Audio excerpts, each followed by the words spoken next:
Okay, so this is a selection of excerpts from my book, Intimacy, Illusion, and Personhood, an essay in trans philosophy. And one of the difficulties I had is that, the book itself is very, I mean, I call it an essay because it is a really one extremely long essay. Um, and that makes it difficult to pull things apart. Um, and so I had to cut and paste a little bit to present that to you, and hopefully it worked. Um, so I thought I would start by just giving you a little bit of an introduction to what the book is about, and then we'll jump into this particular discussion. So the book has three main aims. The first aim is a political one. I want to provide an account of trans oppression and resistance that is not accommodated in the typical way that usually appeals to the strict binary between man and woman, male and female, masculine and feminine, and that effectively positions all trans folk problematically with regard to the so-called binary. I wanted a different account. And this part shouldn't surprise anybody. This is something I've been working on for a very long time, exploring a certain sort of transphobia, this theme of reality enforcement, whereby trans folks are regarded as really a man disguised as a woman, really a woman disguised as a man. So a lot of my work has been on that. And this is just really taking that to the next level and trying to articulate it as one way of shedding light on trans oppression and resistance that is different from the ways in which I think it is typically characterized. The second goal is to provide an account of so-called gender dysphoria, and we'll problematize that term shortly, that doesn't appeal to the classic wrong body account. That is, this idea that one is trapped in the wrong body. We'll talk more about that again soon. There are many reasons for not liking this account, and I don't like it. And so I'm going to try to provide, the second goal of the book is to provide an account of trans dysphoria, aphoria, that doesn't rely on it. And in particular, the two goals are interbound because I really want to understand a transgender discontent, aphoria, as a kind of resistant affect that emerges in kind of resistant response to an oppressive mainstream. And of course, unsurprisingly, this is going to be closely related to the particular form of oppression and resistance that I talk a lot about, namely this reality enforcement.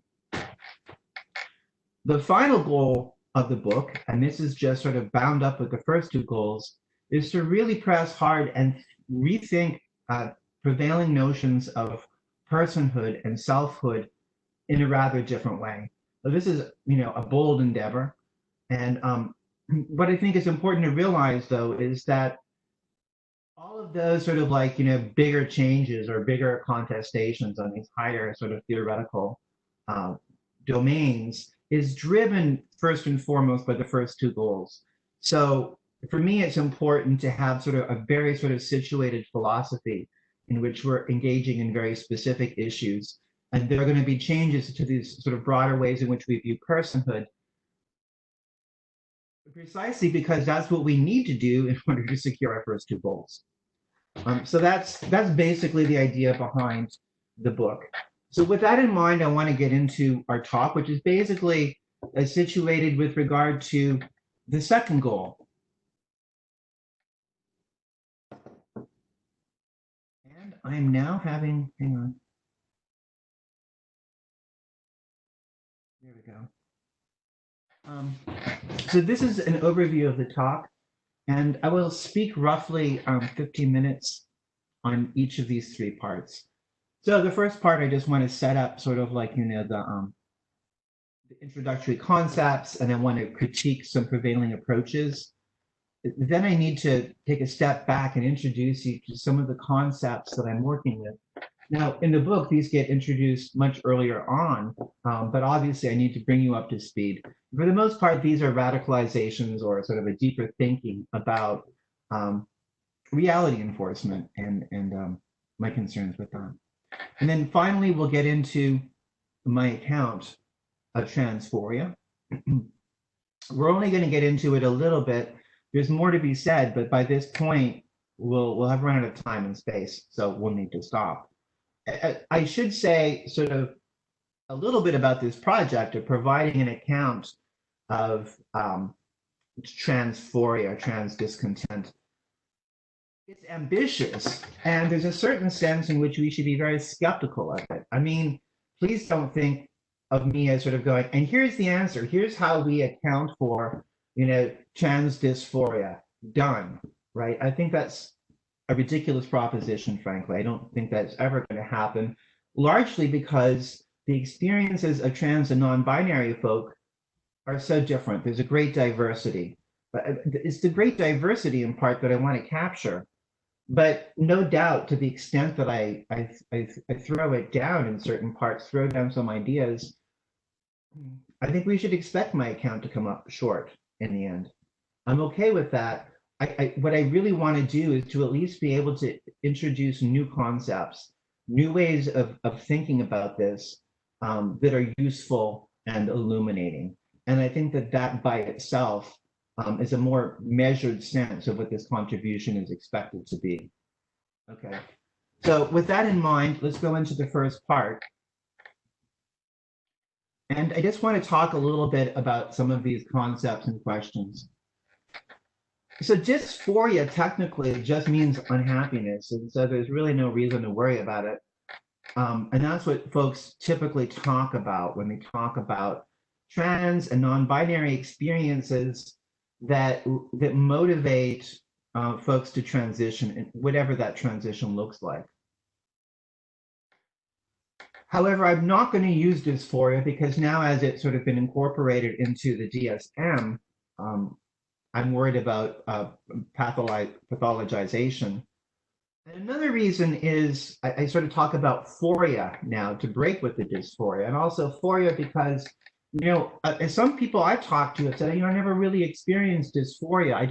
It felt better this way. So it was an improvement. It was an increase in happiness or contentment, but no serious dysphoria beforehand. As an example of the diversity in the community. So I just want to use some more general phoria to capture that this could be a euphoria, could be a dysphoria, lots of phoria, lots of feelings involved, right? In sort of this feelings around how one feels about oneself and one's interest in transitioning. So in approaching this, I distinguish two central questions. I call the first one the phenomenological one, and the second one the explanatory question. So the phenomenological question is basically, how do we describe these experiences in a theoretically illuminating way? And we'll get into that because certainly the wrong body model does provide an account, and it's precisely on this head that I find it lacking. I don't think that it really gives us the kind of descriptive depth that we would like. But here's an example, just to sort of put it out there, of different ways you can go. And so on the one hand, I've read some accounts in which phoria is viewed as an aspiration, so that prior to transition, right, one wants to be a woman or one wants to be a man, and then one fulfills that aspiration. It's an aspirational account. One doesn't believe oneself to be or experience oneself to be a woman, non-binary, or a man beforehand, versus what we might call the incongruence account. And the incongruence account underlies, as far as I can tell, the wrong body account. And so this idea is no, right now I have this internal sense of self of being a woman or being a man, right? And there's an incongruence between that and the material or social realities. And so I transition to bring about this congruence. If we contrast the aspirational versus the incongruence account, they're both different ways of sort of looking at or attempting to answer the phenomenological question. The second question is the explanatory question. And this is one, of course, everyone's familiar with. Are we born this way or what? What causes it? What causes transphoria? And so I'll weigh in provisionally into those issues. I mean, we certainly have the thought that yes, indeed, there's some sort of somatic or biological basis in studies done to try to establish that fact, right? And then you have folks who are more social constructionist in orientation who want to say, well, no, I really don't see how this can be inborn, or at least inborn in the kind of flat-footed way that you might propose. That's the explanatory question. But I do want to kind of put in a political spin to these questions. And here we're going to the existential what the fuck. Often when these types of questions are posed, especially the explanatory one, what you get is this. What you get is, what's wrong with these people? How could you explain these weird people? Oh, let's come up with this, right, to explain these anomalies. And I think that, from a trans perspective, that's not something we want, right? We don't want to be explained as anomalies or as quirks. There's something already off-putting about it and something already transphobic, and that you don't ask the same questions about non-trans folk. Like, why don't non-trans folk transition? Why aren't they, So we posit, these notions such as gender identity, and then say everyone has a gender identity, and there's this incongruence between gender identity and body, or something like that, right? To make it more ubiquitous. But the onus always falls on the trans and non-binary folk. And we don't want to do the work that way. So the way, for me, this project is actually situated within a larger project, which I like to call the existential what the fuck. And I think that many trans and non-binary folk, and anyone really who's experienced oppression in the world, faces these types of things where you try to live your life and nothing makes any sense. You're like, what the fuck is going on? I don't get it. Why do these people want to kill me? What's happening? So I'm asking these questions more or less from that standpoint, and I think that's important.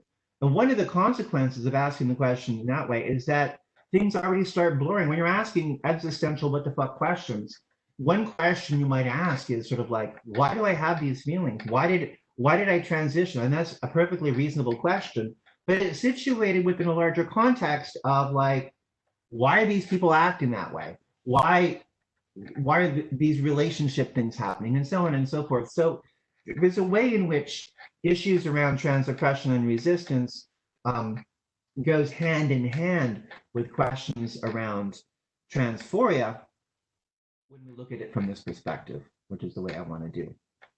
Okay, we'll go on to the next.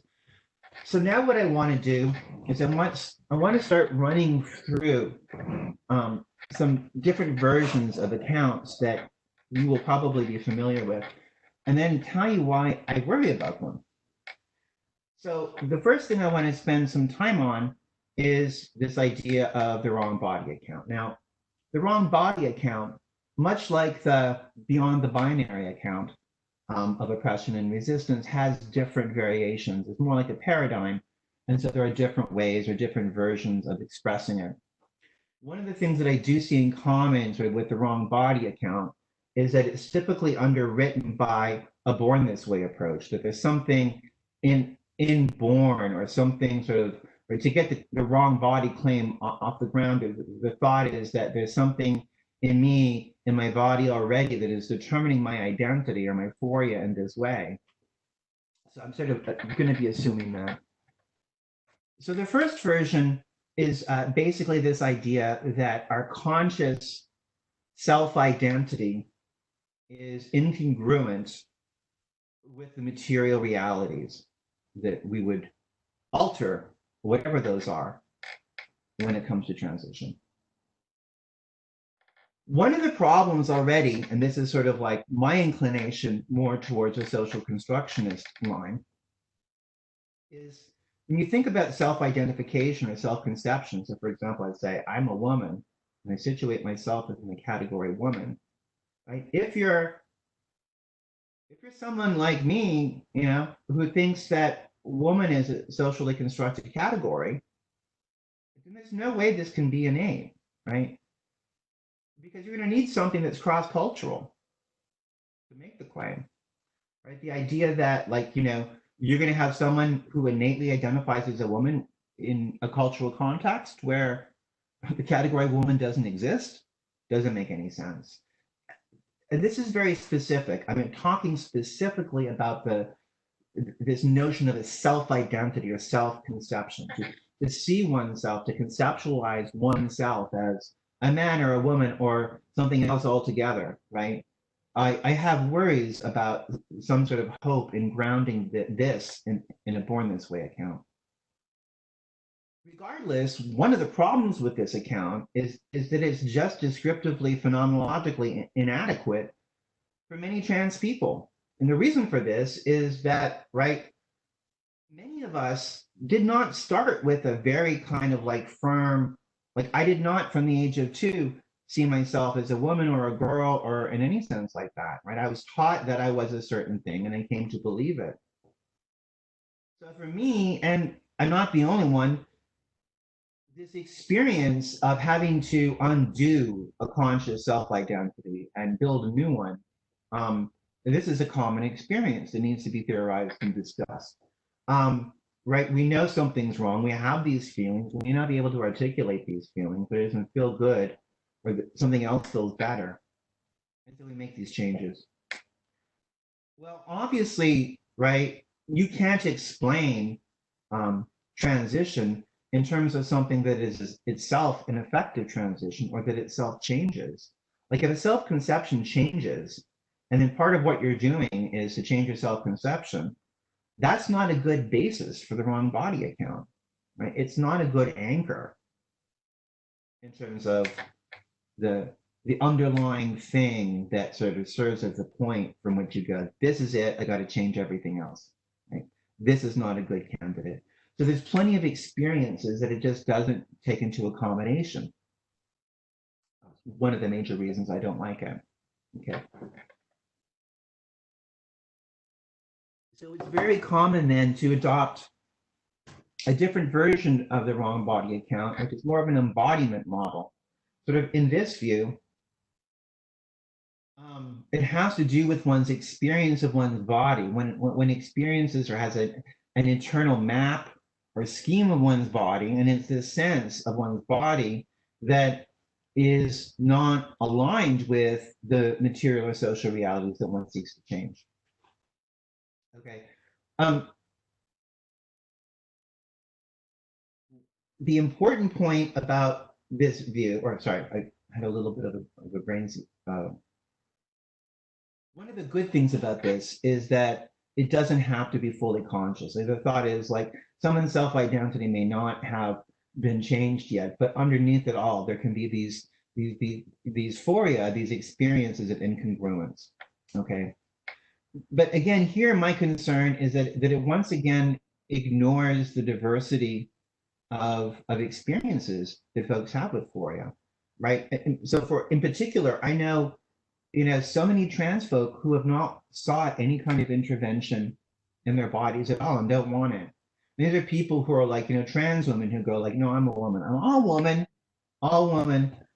woman. And I'm not changing my body. I'm fine with it, right?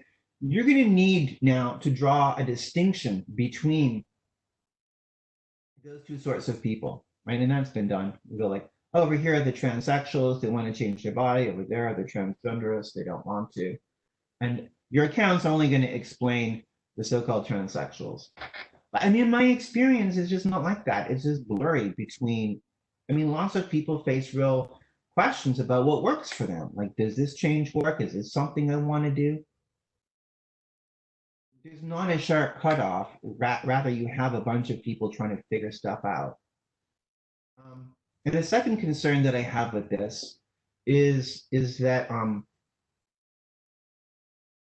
even if you do seek medical interventions or some sort of changes in your body in some way, right? It surely doesn't capture all of the experience of phoria and and what it is that you seek to alter and transition, right? It doesn't explain, for example, why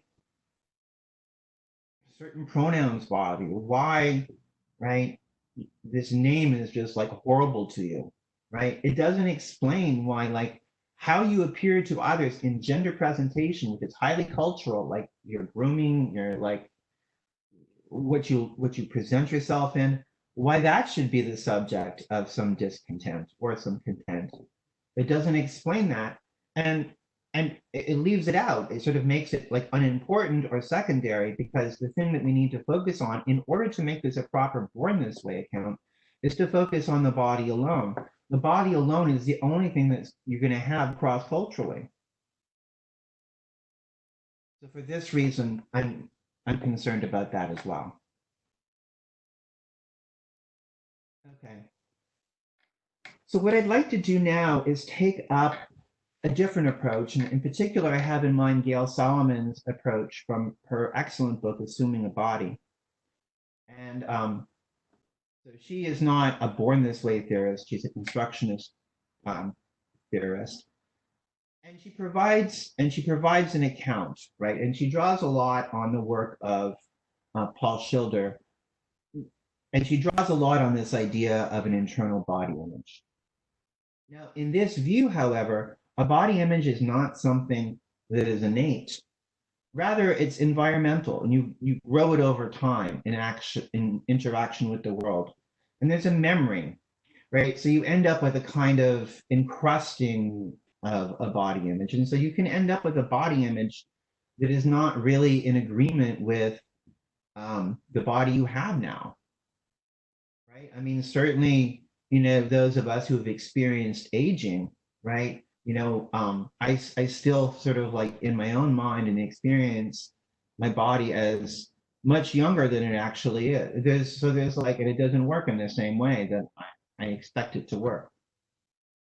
One of the good things about this account is that it it places trans experiences of discontent within a larger framework and says, look, this type of incongruence between an internal sense of one's body and the external material world is very common. It's not really a thing. Okay. So you might like this account better, but there's at least two concerns with it. One is that if you explain this environmentally, that is, you explain it in terms of an individual's interaction with the world, then for a lot of us, you're not going to be able to explain the development of this body image that is supposed to be incongruent with sort of the external reality. What I mean is, right, if you're raised a boy and you're then told to interact with the world in this particular way, and you do, you shouldn't develop a body image that is incongruent with sort of the material realities that you've been assigned. You won't have that environmental engagement with the world that would generate, let's put it crudely, a female body image. Because normatively speaking, you're required to have a particular engagement with the world and you follow those norms. So how comes it, right, that this sense of incongruence or this sense of aphoria arises? Environmental engagement can't explain it, or it can't explain it in many cases. So I'm leaving out one part of the account because it's not just about sort of this environmental engagement with the world, and through this engagement, this experiential contact with the world, that one develops a body image. There's also something called sort of these affective investments, like your body is something to you, right? There are feelings associated with it that develop along the way, right? And I think this is the right direction to go. Unfortunately, I don't see a lot of development of one, how such effective investments in one's body that could, for example, be used to explain aphoria, what they are. Right? There's no content with effective investments. What kind of effective investments? And how might they arise? How do they arise, right? Given that this person, this this so-called boy is expected to engage with the world in a particular way, this individual does, right? And yet somehow they're experiencing this dysphoria, right? How do we explain the origin of that effective investment? So one of the upshots I kind of want to mention then here is that there's a way in which I'm sympathetic to a constructionist take that is going to say, look, these categories socially constructed. Okay. But an environmental plus affective account that tells the story in detail of how dysphoria arises doesn't cut it. Right? And the nice thing about the wrong body account or the born this way appeal is that you have an actual account. It may not be right, it may leave out a bunch of people, but you've got a story to tell. Right? There's not really a good story to tell if you're going along social constructionist lines, or at least I don't think the story that Salomon tells is especially satisfying. Okay. So this is where my own account comes in, right? I want to understand, we can understand things as cultural or as social, but we can understand them as countercultural or resistant. That is, our resistant responses to an oppressive world are likewise cultural, social, but they're in opposition to, right? And that's sort of one of the things that you get with sort of like this born this way thing. You get this natural question like, look, the entire world told me I was supposed to be a boy. The entire world told me I was male, right? So how can the social explain the fact that I don't see myself that way, right? It seems as if something's saying no to culture, no to all of this imprint, and doesn't that have to be the body, right? The way I'd like to pursue this is by saying, well, no, it can be cultural. It's a resistant response. Like if you understand the dominant world, the dominant sociality as oppressive in specific ways, then you can also understand the emergence of effective investments that are cultural and yet resistant to that oppression. And so that's the area that I want to go in trying to understand and trying to understand this. Okay, that is part one. We're now going to go part two and talk about some background concepts that I've been working with.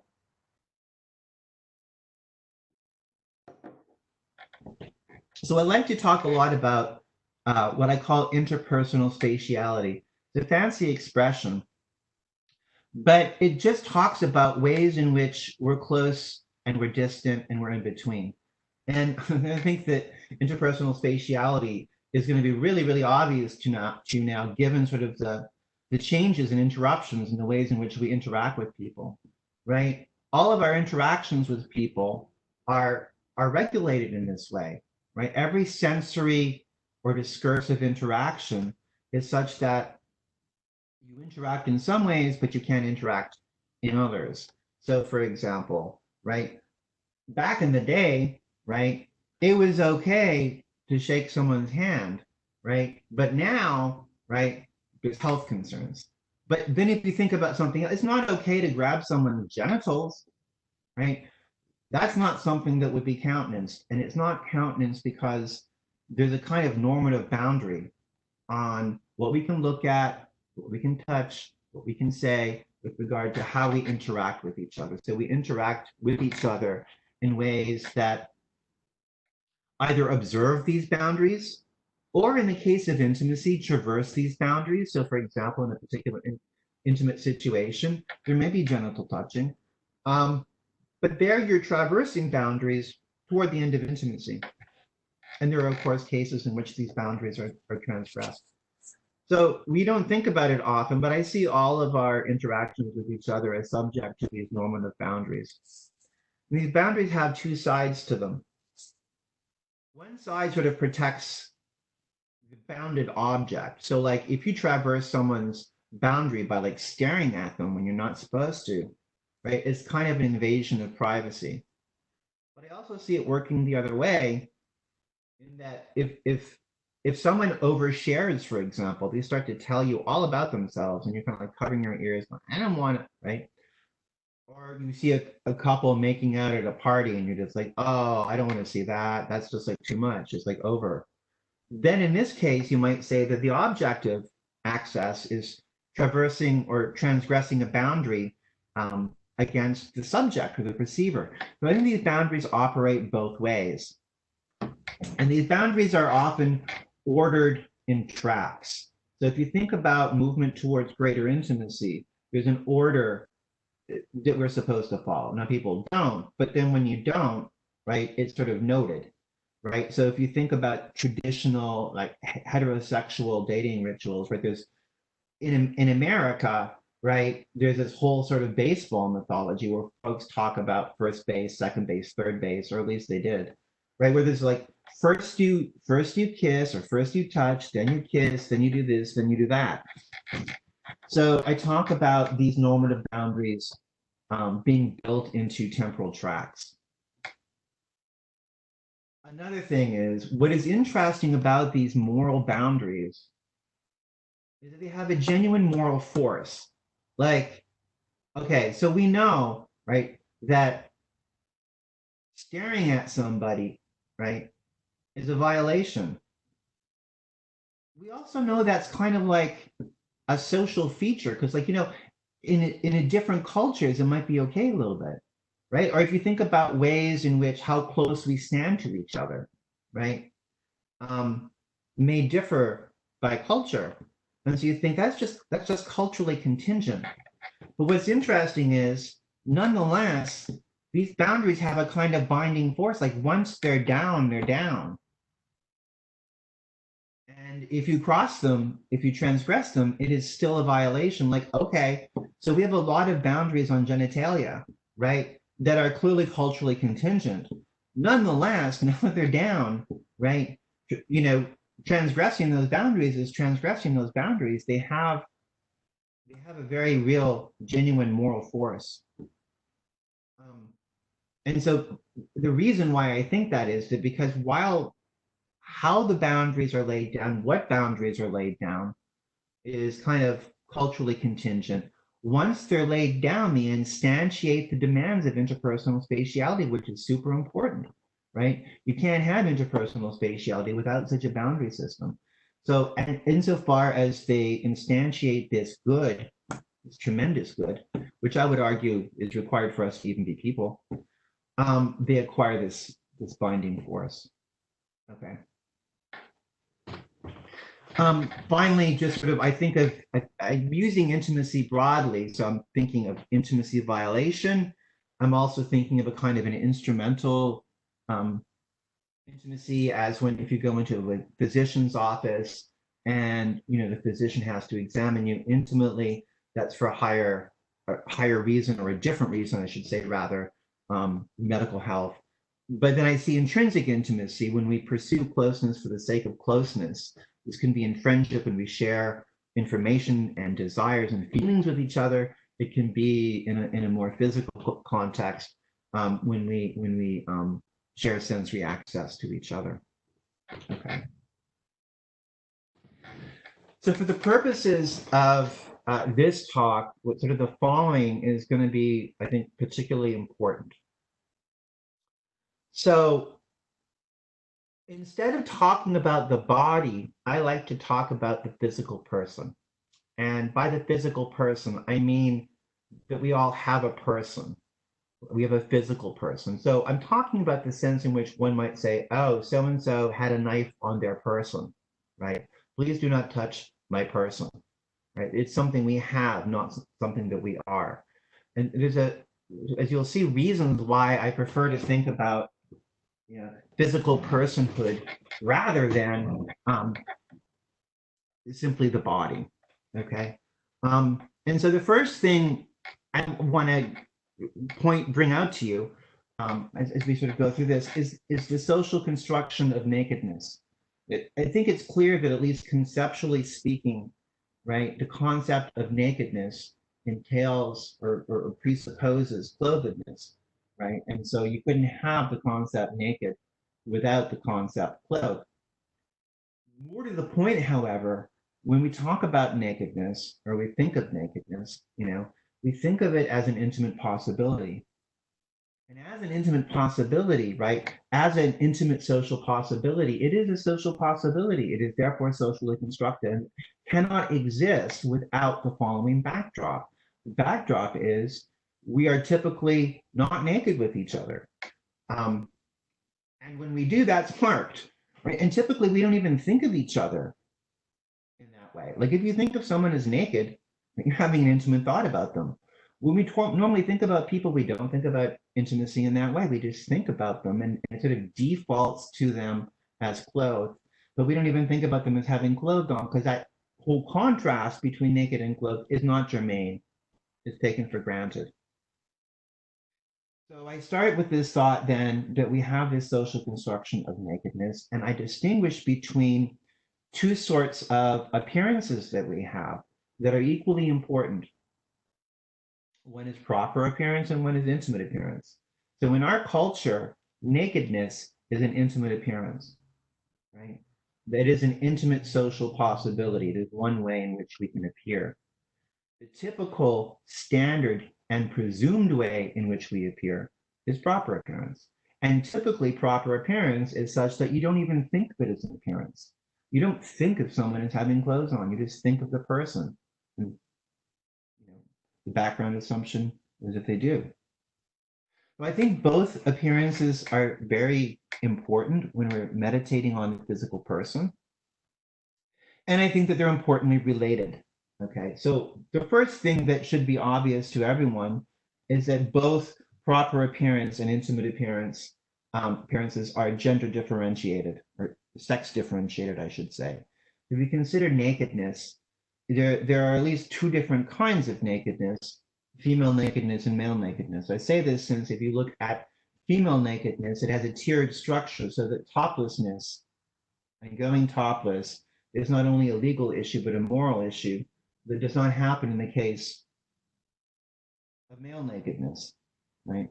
Moreover, the ways in which these forms of nakedness interact, right, are complicated, right? So, for example, all things being equal, if a male sees, right, female nakedness, we'll consider that a privacy invasion against the female. She'll cover herself, right? If we look at it the other way around, in which she has access to him, she'll likewise cover her eyes, and it may be considered a decency offense against her. So it's set up so that in all cases, she is the offended or violated one, regardless. And so this is the ways in which these intimate appearances differ. But of course, proper appearances differ too, right? And one of the most obvious ways is simply the fact that it allows us to it is differentiated into men and women, males and females, and so forth. So you have this similar sex differentiation.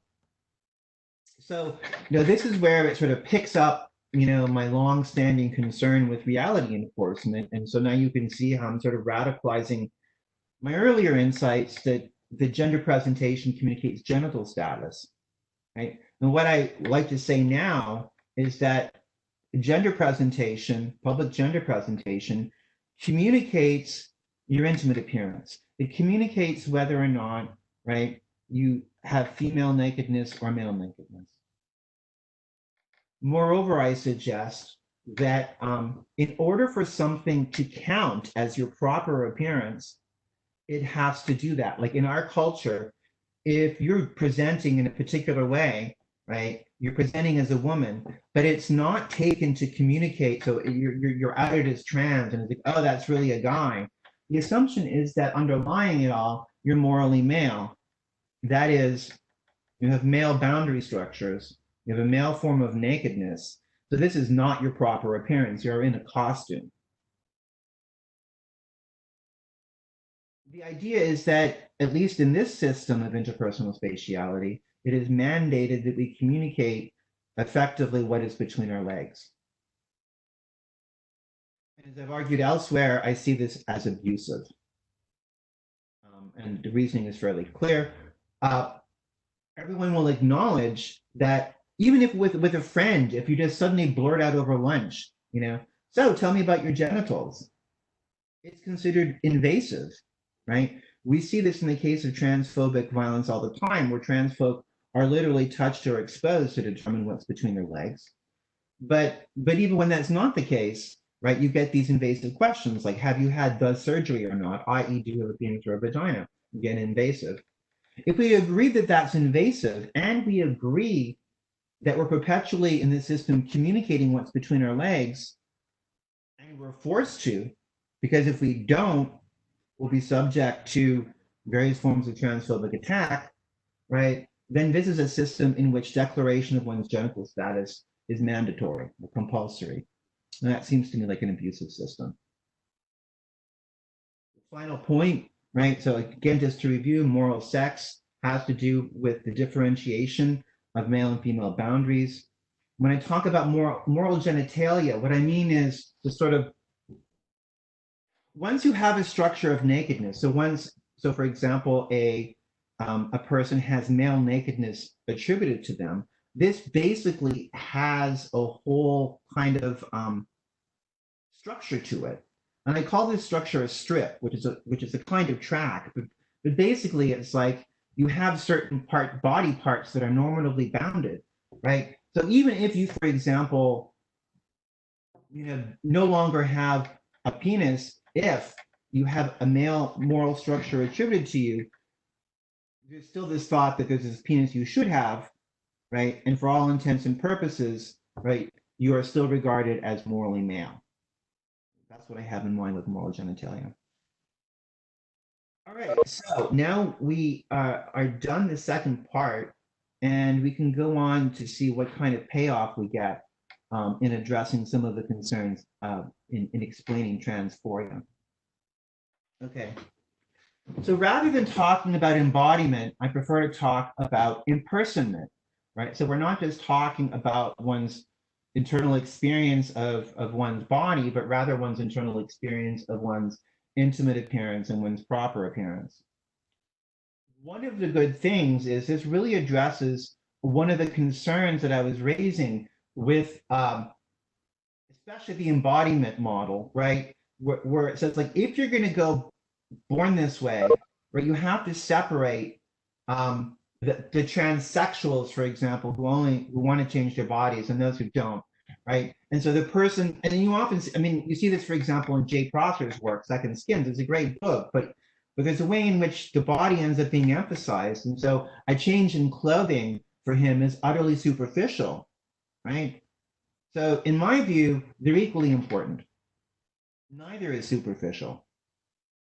Proper appearance is just as important as intimate appearance. It's how we're thought of as people at all. Significantly important. Moreover, when we talk about the body, well, really what we're talking about is an appearance, intimate appearance. But that's what you have in mind. And that is just every bit as social as proper appearances. But they're equally important. Neither is superficial at all. They're equally important in constituting our physical person.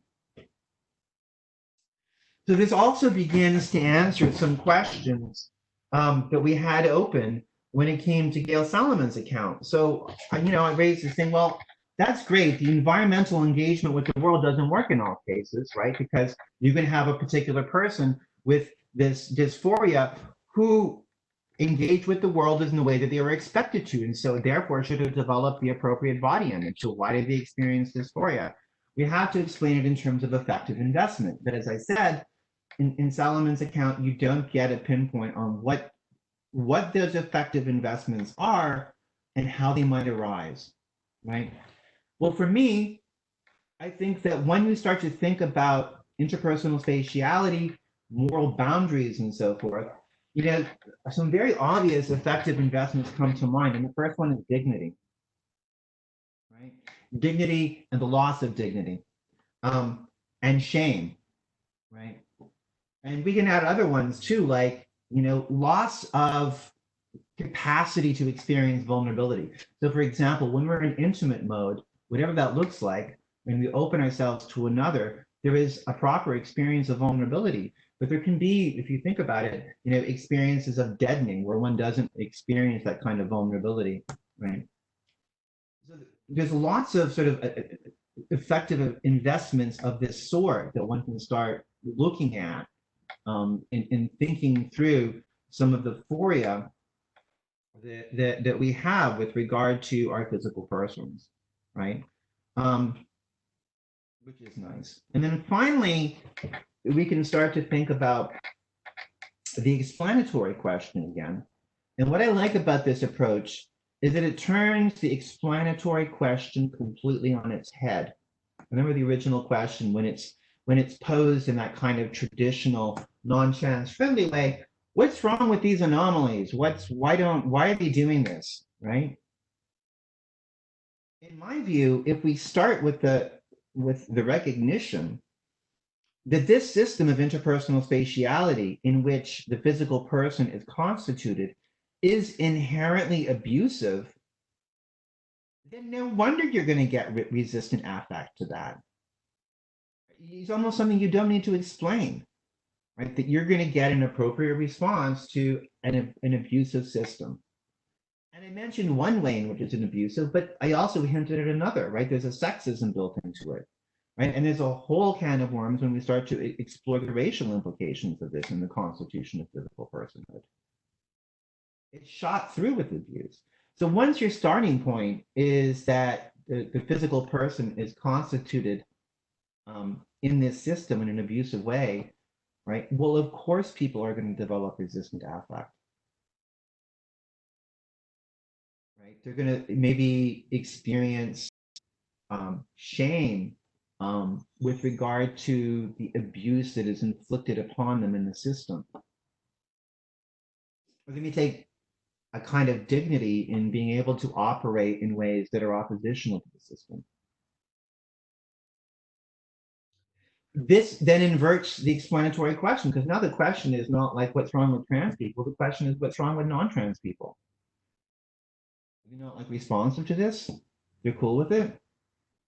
You have no uptake, right? So like, what's wrong with non-trans people that they are not the? And of course, this is a generalization. Many, many, many non-trans people are. It's very broad ways in which we might respond resistantly, and trans ways and non-binary ways are just some ways. But it places the onus then on them, right? And I'm not interested in answering the question why non-trans folk don't transition. They're the experts. I'll leave it to them. So I'd like to wrap things up now by taking it just a little bit further. And so one of the things that you'll notice when we start with this view of physical personhood being constituted in various abusive ways, it's no surprise that you get various forms of resistant affect, particularly by way of dignity, shame, vulnerability, deadening, and so forth.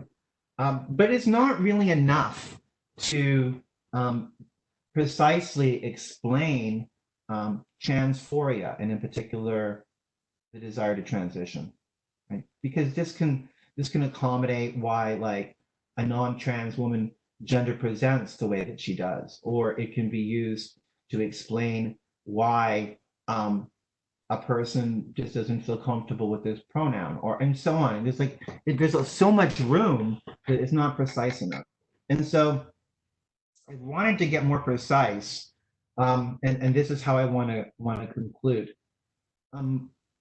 So one of the things I want to start by looking at traditional versions of this wrong body account, and it's got a particular setup where we're viewing the conflict in a particular way. So you have this sort of classic, right, trans person looking in a mirror before and after. So before, the trans person looks in the mirror, right, and there's this incongruence. They see one thing in the mirror that conflicts with how they experience themselves on the inside. And then afterwards, when they transition and they change their bodies, they then look in the mirror and now they feel better because there's an alignment between what they see in the mirror and their experience of themselves from within. Here, I'm not going to get into it, but you can see the operations of a first person, third person contrast and a subject object contrast that are through this all brought into alignment.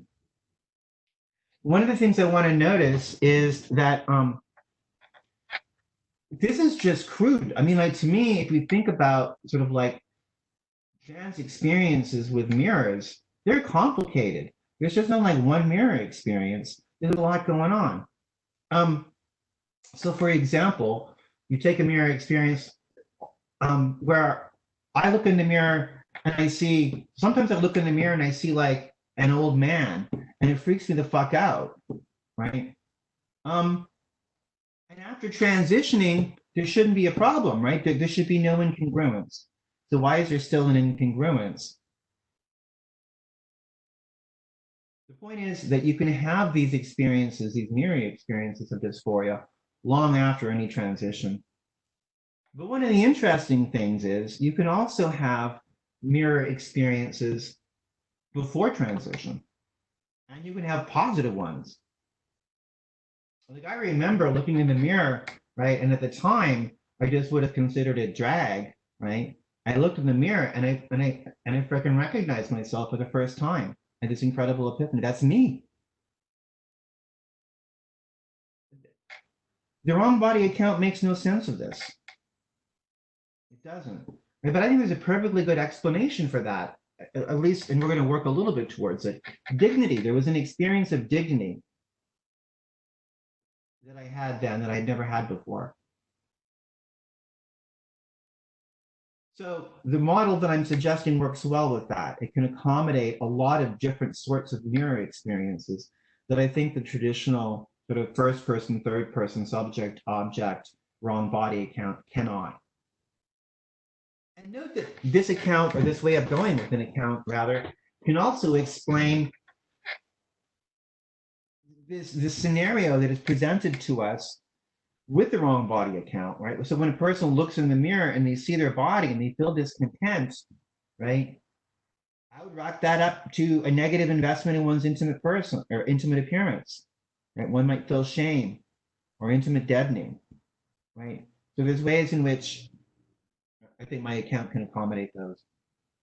Final point, talking about mirrors, because that's sort of this metaphor that is commonly used, but I think it's more apt to understand these sentiments, these affective investments, in terms of second person interactions with people in ways in which we, as it were, effectively mirror each other all the time.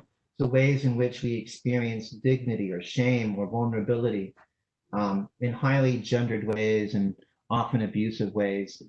And if you think about ways in which trans people may come to discover themselves prior to transition, it's not uncommon for there to be these positive, effective investments that arise in what is, from the outside perspective, something like role playing, right? It arises in a scenario that is, from the mainstream perspective, constituted as make believe. And yet, in these social situations in which something is constituted as make believe, we have these genuine effective investments arising. It raises a lot of really, really interesting questions that I'm not going to get into. I will just hint at them.